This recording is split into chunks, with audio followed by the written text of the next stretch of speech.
எல்லோருக்கும் வணக்கம். இந்த வீடியோ பதிவில் என்ன பார்க்க இருக்கிறோம் என்றால், இவர் ஒரு ஆண் ஜாதகர். இவருக்கு என்ன குழந்தை பிறக்கும், ஆண் குழந்தை உண்டா பெண் குழந்தை உண்டா என்பதை பற்றி பார்ப்போம்.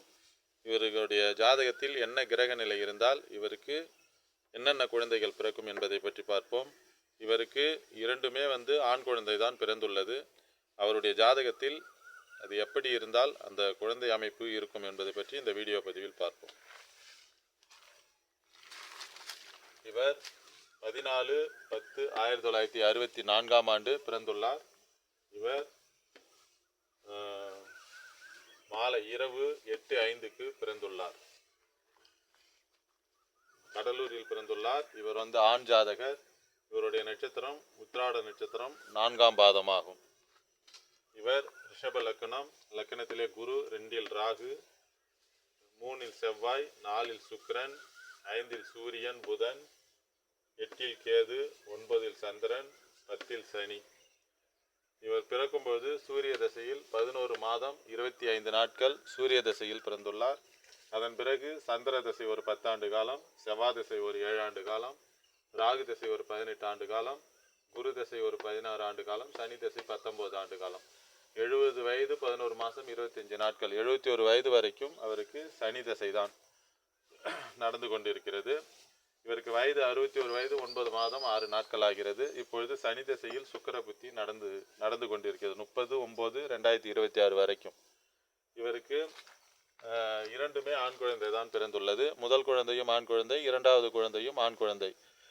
இவருடைய ஜாதகத்தில் அந்த இரண்டுமே ஆண் குழந்தை பிறப்பதற்கான காரணம், அதாவது லக்னத்திற்கு 5ஆம் அதிபதி என்று சொல்லக்கூடிய புதன் அதே இடத்தில் ஆட்சி பெற்றிருக்கிறார். அந்த இடத்தில் சூரியன் என்ற கிரகம் 4ஆம் அதிபதி 5ஆம் இடத்தில் அமர்ந்துள்ளார். ஒரு ஆண் கிரகமாகும் சூரியன். அதேபோல் அந்த இடத்திற்கு ராகுவோ சனியோ பாவகிரகம் செவ்வாயோ, அது செவ்வாய் தொடர்புகள்லாம் சனி ராகு அந்த மாதிரி பாவகிரகங்கள் எதுவும் லக்னத்திற்கு 5ஆம் இடத்திற்கு தொடர்பு கொள்ளவில்லை. லக்னத்தில் இருந்து குரு 5ஆம் இடத்தை தொடர்பு கொள்கிறார். அப்போ 5ஆம் அதிபதி சூரியன் குரு இந்த 5ஆம் பாவகத்திற்கு தொடர்பு கொள்வதால் முதல் குழந்தை ஆண் குழந்தை பிறந்துள்ளது. அடுத்ததாக பிறக்கக்கூடிய குழந்தையும் ஆண் குழந்தையே தான் அவருக்கு பிறந்துள்ளது. அதேபோல் ராசியை பார்த்தால் ராசிக்கு 5ஆம் இடத்தில் குரு அமர்ந்திருக்கிறார். 5ஆம் அதிபதி சனியால் பார்க்கப்பட்டிருக்கிறது. அது பாவத்துவம். ராசி என்பது இரண்டாவதாக தான் எடுக்க வேண்டும். லக்னத்திற்கு 5ஆம் இடம் தான் முதல் தன்மையாக எடுக்க வேண்டும். அப்பொழுது லக்னத்திற்கு 5ஆம் இடம் சூரியன் புதன் குரு இத்தனை ஆண் கிரகங்கள் தொடர்பு கொண்டு இருக்கும் பொழுது அவருக்கு இரண்டுமே அந்த ஆண் குழந்தை பிறந்திருக்கிறது.